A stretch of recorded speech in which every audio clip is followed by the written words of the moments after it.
Mga kababayan, huwag nyo nang hanapin ang mga pulis sa presinto sapagkat kami ay nasa inyo ng mga telepono. Dial 911, darating kami sa loob ng 5 minuto. Lilingkod sa bawat Pilipino at magbibigay ng tamang impormasyon para sa tahimik at maayos na Pilipinas. Police News Network, alagad ng batas, tagapagtaguyod ng balitang pulis, sandigan ng mamamayan, patnubay ng katotohanan. Na Kampo Krame, maghahatid ng pinakahuling kaganapan at nagbabagang balita. Ito ang PNN Police News Network. At ngayon, ang inyong mga tagapagbalita. Magandang araw, bagong Pilipinas. Kami ang inyong alagad ng batas, tagataguyod ng balitang pulis. Patrolman Julius Sam Acad. At Patrolwoman Evelyn Lumabi mula sa Regional Mobile Force Battalion ng NCRPO. Maghahatid sa inyo ng tamang balita, kwento ng pulis at serbisyo para sa mamamayan. At ito ang PNP News Online. Ang pangunahing balita ng Police News Network, alagad ng batas, tagataguyod ng balitang pulis.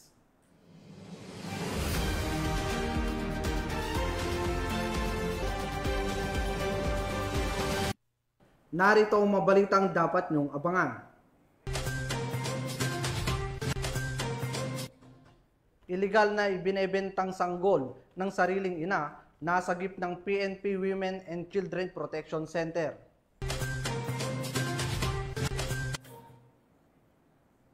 Most wanted person sa kasong murder, arestado sa Aklan. At higit 400,000 pisong halaga ng shabu na kumpiska sa high-value individual arestado sa Iloilo City. Ano yun? Ba't nagsa ako? Nagkamali ako. Narito ang mabalitang hatid ng ating PNN correspondents mula sa iba't ibang panig ng bansa.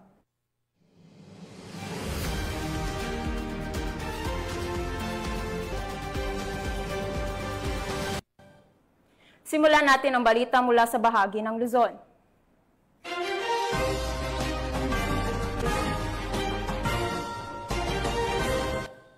Isang sanggol ang nasagip mula sa mapang-abusong kapalaran matapos mabisto ang tangkang ilegal na pagbebenta nito ng sarili nitong ina. Agad na kumilos ang mga operatiba ng PNP Women and Children Protection Center upang mailigtas ang bata at mahuli ang ina sa isinagawang entrapment operation. Magbabalita dyan si Patrolwoman Sana Rose Luna. Ang isang babae matapos maaktuhan sa pagbebenta ng kanyang bagong panganak na sanggol sa isang entrapment and rescue operation na isinagawa ng Women and Children Protection Center o WCPC nitong gabi lang Hulyo 3 sa Pasay City. Nagsimula ang investigasyon matapos makita ng isang undercover na operatiba ng WCPC ang isang post sa Facebook group na may nakalagay na looking for baby girl. Agad niyang inaksyonan ito at nakipag-ugnayan sa nagkomentong suspect na nagbanggit na may baby girl out with demand. Nang makausap ng operatiba ang suspect, agad itong nagpahayag ng intensyong ipaampon ang kanyang isinilang na sanggol kapalit ng halagang 100,000 piso. Nagkasundo sila sa presyong 70,000 piso at napag-usapan na gaganapin ang pagkikita sa Baclaran, Pasay City. Sa patnubay ni Police Brigadier General Portia B. Manalad, hepe ng WCPC, kasama ang mga operatiba ng Luzon Field Unit ng WCPC sa pangunguna ni Police Lieutenant Colonel Armelina Manalo, katuwang ang National Authority for Child Care o NACC sa pangunguna ni Yusek Janela Ejercito Estrada, ay kaagad na nagkasa ng operasyon ayon sa nasabing impormasyon na nagresulta sa matagumpay na pagkaaresto ng nasabing suspect. Nasagip naman sa iligal na pagbebenta ang walang kamuwang-muwang na sanggol na 1 buwan pa lamang mula sa kamay ng sariling ina. Nasa kustudiya ngayon ng PNP WCPC ang naturang suspect, habang ang biktima naman ay nasa pangangalaga na ng DSWD. Samantala, kinuna naman ng panayam ang tumatayong hepe ng Luzon Field Unit ng WCPC tungkol sa naganap na operasyon. Nag-start ito noong June 29 kung saan ang ating perpetrator ay nagpadala ng isang information na meron siya inaampon na baby. Ibinibigay niya yung baby sa halagang 100,000. So, para hindi makalata, humingi kami ng discount or tawad na umabot ng 90,000. And nagkasana agad kami ng plano para i-entrap tong perpetrator natin na kung saan ay binebenta niya yung kanyang allegedly sariling anak. Pumunta kami doon sa sinabi niyang address, kung saan ito ay sa Pasay City, kung saan ay ikasa namin ng entrapment operation at rescue para doon sa baby at kinuha namin din itong perpetrator agad-agad kasama ilang mga gadgets na meron siya as additional evidence para sa ginawa niya ito. Huwag magatubiling magsumbong sa tanggapan ng WCPC kaugnay ng ganitong aktibidad gaya ng online sexual abuse and exploitation of children na may kaparusahang habang buhay na pagkakabilanggo. At kung may nais kayong isumbong kay Aling Pulis, maaari kayong tumawag o mag-chat sa aming WCPC helpline. Mula sa PNP Women and Children Protection Center, ako ang PNN Correspondent Patrolwoman Sana Rose, alagad ng batas, tagataguyod ng Balitang Pulis. Patrolwoman Luna. Sa halip na pasahero, illegal na droga ang kinalkal ng isang tricycle driver dahilan upang matunton at mahuli ng mga otoridad sa isang bypass operation sa Caba, La Union. Nakatutok dyan si Police Corporal JR Del Mendo. Timbog ang isang 53 anyos na tricycle driver matapos ang isinagawang bypass operation ng pinagsanib na puwersa ng Caba Municipal Police Station bilang lead unit, La Union PIU, La Union PDEU at RID-PRO1 na recobre mula sa nasabing sospek ang 2 gramo ng hininalang shabu na nakapaloob sa 3 transparent plastic sachet at nagkakahalaga ng mahigit 13,000 piso. Nakumpiska rin ang isang genuine 500 peso bill na ginamit bilang bypass money, isang motorsiklo, sunglasses case, aluminum foil at 2 maliliit na puting papel. Ang inventory at marking sa mga nasabing ebidensya ay sinagawa sa mismong lugar ng operasyon sa presensya ng sospek at ng mga mandatory witnesses. Ang sospek ay naharap ngayon sa kasong paglabag sa Republic Act 9165. Mula dito sa Ilocos Region, ito ang inyong PNN Correspondent, Police Corporal JR Del Mendo, alagad ng batas, tagataguyod ng Balitang Pulis. Maraming salamat, Police Corporal Del Mendo. Isang high-value drug personality ang tuluyang bumagsak sa kamay ng batas matapos ang ikinasang bypass operation ng mga otoridad sa Santiago City. Ang detalye ng report mula kay Patrolwoman Lainey Lorenzo. Isang matagumpay na entrapment operation ang isinagawa ng pinagsanib na puwersa ng PIDEA Region 2 Quirino Provincial Office, katuwang ang Santiago City Police Station 4 at SCPO-CIU dakong alas 3:50 ng hapon noong ika-30 ng Hunyo taong kasalukuyan sa Purok 4, Barangay Nagkasikan, Lungsod ng Santiago na nagresulta sa pagkakaaresto ng isang high-value target na sangkot sa iligal na aktibidad ng droga. Sa naturang operasyon, nasamsam ng mga otoridad ang humigit kumulang 600 grams ng pinatuyong dahon ng marijuana na may tinatayang halaga ng 8,000 pesos. Bukod dito, nakumpiska rin ang isang itim na Tecno 30 cellphone at marked money o perang ginamit sa bypass operation. Kinilala ang naarestong suspect sa alias na Aldo, residente ng Barangay San Andres, Lungsod ng Santiago, Isabela. Siya ay sasampahan ng kasong paglabag sa Republic Act 9165 o ang Comprehensive Dangerous Drug Act of 2002. Ang matagumpay na operasyon ay bahagi ng pinaigting na kampanya ng PNP laban sa iligal na droga, alinsunod sa adhikain ng Bagong Pilipinas na magtatatag ng ligtas, maayos at drug-free na mga komunidad. Patuloy ang panawagan sa publiko na makiisa at magsumbong sa mga otoridad ukol sa anumang iligal na aktibidad upang maisulong ang isang makabuluhan at mapayapang pagbabago para sa lahat. Mula dito sa Lambak ng Cagayan, ako ang inyong PNN Correspondent, Patrolwoman Lainey Lorenzo, alagad ng batas, tagataguyod ng Balitang Pulis. Maraming salamat, Patrolwoman Lorenzo. Walang kawala sa batas ang isang lalaki na kabilang sa top 9 most wanted person matapos itong maaresto ng mga otoridad sa Valenzuela City dahil sa kasong sexual assault. Magbabalita dyan si Patrolwoman Mika May Bahiwag. Arestado sa Valenzuela City ng mga operatiba mula sa Station Intelligence Section ng Valenzuela City Police Station ang isang individual na tinaguri ang top 9 most wanted person na nasasangkot sa kasong sexual assault. Isinilbi sa akusado ang warrant of arrest mula sa Family Court Branch 16, Valenzuela City noong Hunyo 26 taong kasalukuyan sa ilalim ng criminal case number 725-V-25 na may inirekomendang piyansang 180,000 pesos. Hindi tumitigil ang Valenzuela City Police Station sa paghahanap at pagdakip sa mga individual na lumalabag sa batas. Sa ilalim ng pinaigting na kampanya kontra kriminalidad, patuloy ang mga operasyon upang tiyakin ang kaligtasan at katarungan para sa bawat mamamayan. Mula dito sa Metro Manila, ako ang iyong PNN correspondent, Patrolwoman Mika May Bahiwag, alagad ng batas, tagataguyod ng balitang pulis. Maraming salamat, Patrolwoman Bahiwag. Tunghayan naman natin ang mga balita mula sa Visayas.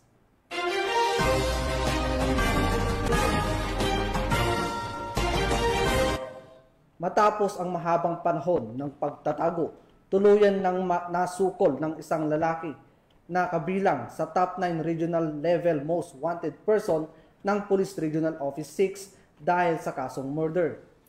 Ang matagumpay ng pagkakaaresto ay tagumpay hindi lamang para sa pulisya, kundi para sa boses ng mga biktima at kanilang mga naiwang pamilya. Isang hakbang patungo sa katarungan. Nakatutok dyan si Police Corporal Marcelino Termenes.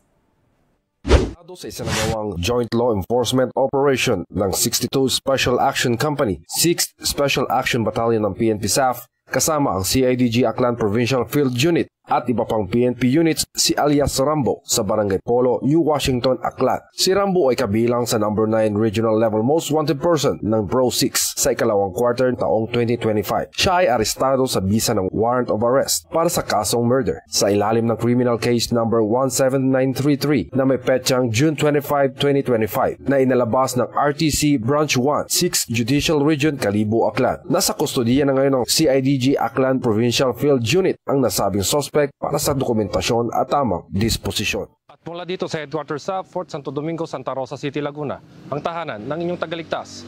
Ako ang inyong PNN correspondent, Police Corporal Marcelino Termenes, alagad ng batas, tagataguyod ng Balitang Pulis. Maraming salamat, Police Corporal Termenes.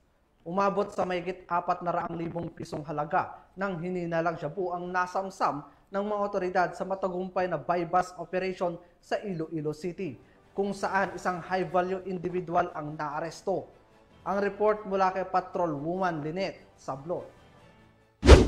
Isang 33 anyos na high-value individual na kilala sa alias na Joshua ang naaresto ng mga operatiba ng Iloilo City Police Station 7 sa isang matagumpay na buy-bust operation sa Quezon Street, Barangay Osmeña City proper nito lamang kadalawa ng Hulyo taong kasalukuyan. Nasamsa mula sa suspect ang humigit kumulang 65 gramo ng hinihinalang shabu na nagkakahalaga na tinatayang 442,000 pesos. Bukod dito, nakumpiska rin ang 13 sachet ng hinihinalang shabu, marked money at iba pang non-drug items. Kinilala si Joshua bilang residente ng Barangay Rizal, Palapala 2 at isa sa mga idinuturing na high-value target sa lungsod.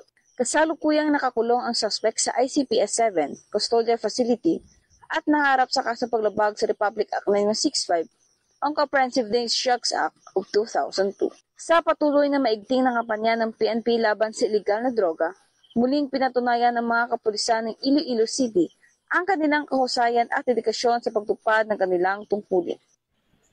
Mula rito sa Western Visayas, ako niyang PNN correspondent, Patrolwoman Lynette Sablon, alagad ng batas sa tagataguyod ng Balitang Pulis. Maraming salamat, Patrolwoman Sablon. Sa saliw ng bagong sigla at mas pinatibay na paninindigan, matagumpay na isinagawa ng Tagbilaran City Police Station ang kick-off ceremony ng ika-30 Police Community Relations Month bilang panimula sa buwan ng mga aktibidad na magpapalalim sa ugnayan ng pulisya at komunidad. Tinutukan niya ni Patrolwoman Flora May Azares. Tagumpay na sinimula ng Tagbilaran City Police Station ang pagdiriwang na ika-38 Police Community Relations Month noong Hulyo 1 ng taong kasalukuyan. sa pamamagitan ng isang makulay at makabuluhang poster-making contest na ginanap sa Tagbilaran City Hall Atrium. Ang aktibidad ay may temang KKDAT, Kabataan kontra Droga at Terorismo, at nilahukan ng mga batang artist mula sa iba't ibang pampublikong elementarya sa lungsod. Layunin nitong bigyang daan ang kabataan upang maipahayag ang kanilang paninindigan laban sa droga at terorismo sa pamamagitan ng sining. Pinangunahan ang aktibidad ni Police Lieutenant Colonel John Karen O. Escobar, hepe ng Tagbilaran City Police Station, Bohol Police Provincial Office, na binigyang diin ang kahalagahan ng pakikilahok ng kabataan sa mga gawaing nagpapalaganap ng kaalaman at responsibilidad sa lipunan. Ang matagumpay na programa ay naisakatuparan sa tulong ng matibay na ugnayan sa pagitan ng Tagbilaran CPS at ang Department of Education Division of Tagbilaran City, katuwang ang mga dedikadong stakeholders at community partners sa ilalim ng programang Oplan Limpyo Tagbilaran. The activity aimed to raise awareness among young learners about the importance of living in a drug-free and terrorism-resilient community. Our elementary pupils from different public schools in the city showcased their creativity and advocacy through powerful artwork. We proudly recognized Kim Saisi Minyosa of Talukto Elementary School as the overall champion, along with other outstanding participants who truly made the event a success. We thank our partners from the Department of Education, our supportive stakeholders, and everyone who contributed to this activity. This was part of our ongoing efforts under Oplan Limpyo Tagbilaran, which promotes strong police-community partnership through education, prevention, and youth empowerment. Mula dito sa Central Visayas, ako ang inyong Police News Network correspondent, Patrolwoman Flora May Azares. Alagad ng batas, tagataguyod ng Balitang Pulis. Maraming salamat, Patrolwoman Azares. Narito naman ang mga balita mula sa bahagi ng Mindanao.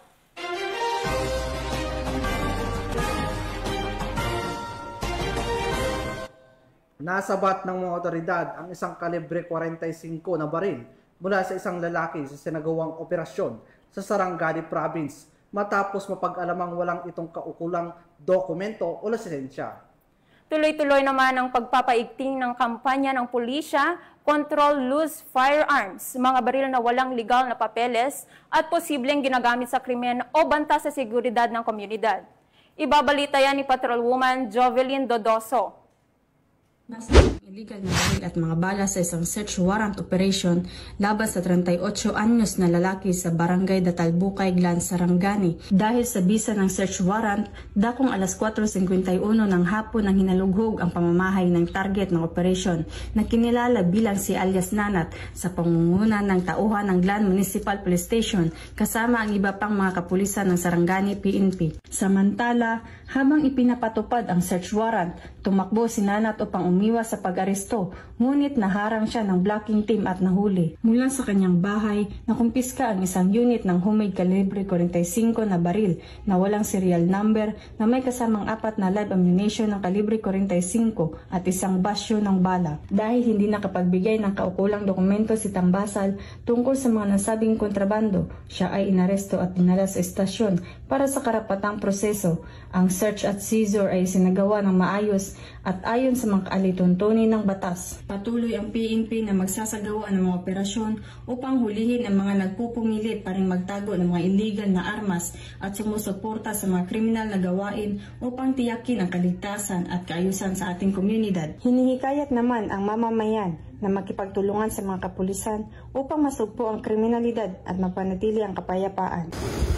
Mula dito sa General Santos City, ako ang inyong Police News Network correspondent, Patrolwoman Jovelyn Dodoso, alagad ng batas, tagataguyod ng Balitang Pulis. Maraming salamat, Patrolwoman Dodoso.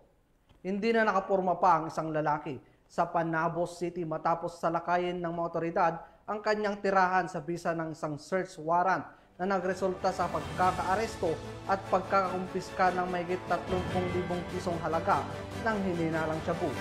Nakibalita dyan si Patrolwoman Mariel May Don Kilab.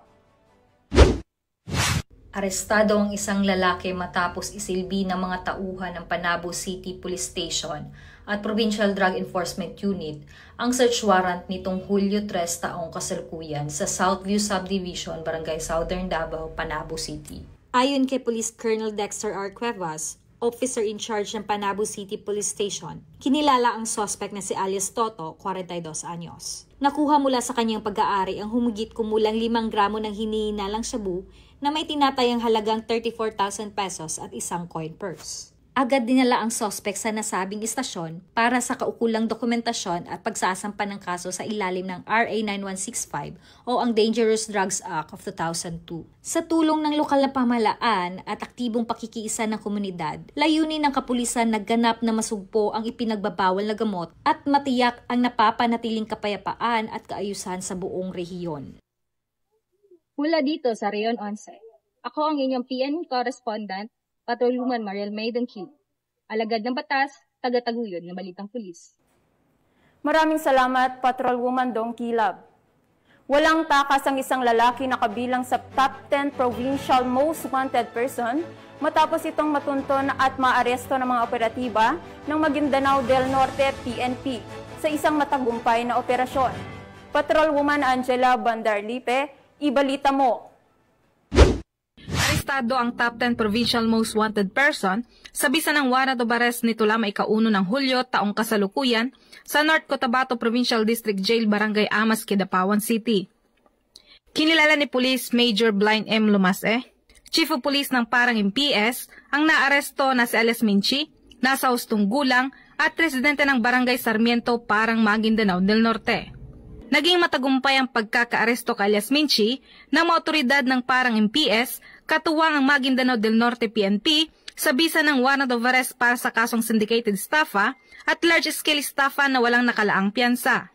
Sa kasalukuyan, nanatili sa kustodiya ng nasabing pasilidad ang inarestong suspect at sumasailalim sa kaukulang proseso ng batas. Patunay lamang ito na ang pinagting ng kampanya ng kapulisan laban sa kriminalidad ay patuloy na nagbubunga ng positibong resulta, lalo na sa pagtugi sa mga individual na may matitinding kaso.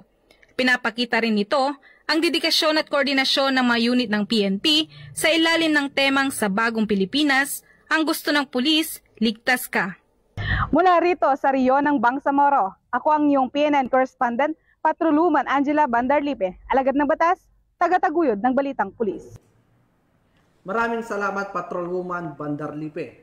At yan ang mga balitang nakalap ng ating PNN correspondents mula Luzon, Visayas at Mindanao.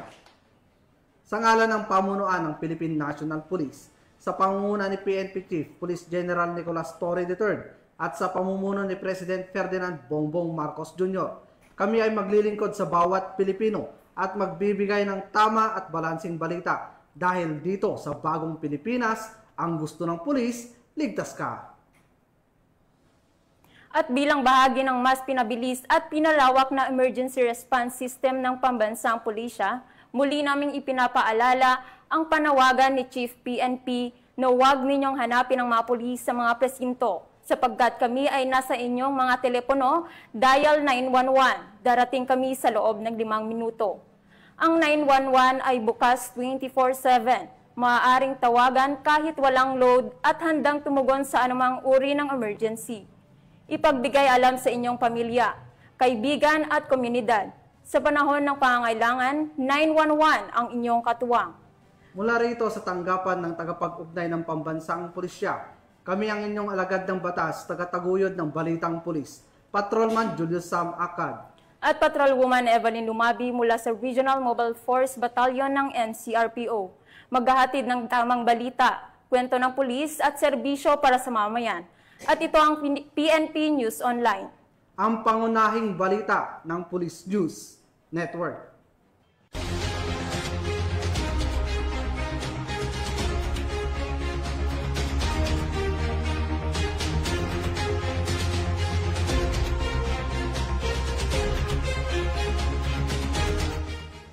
Police News Network, alagad ng batas, tagapagtaguyod ng balitang pulis.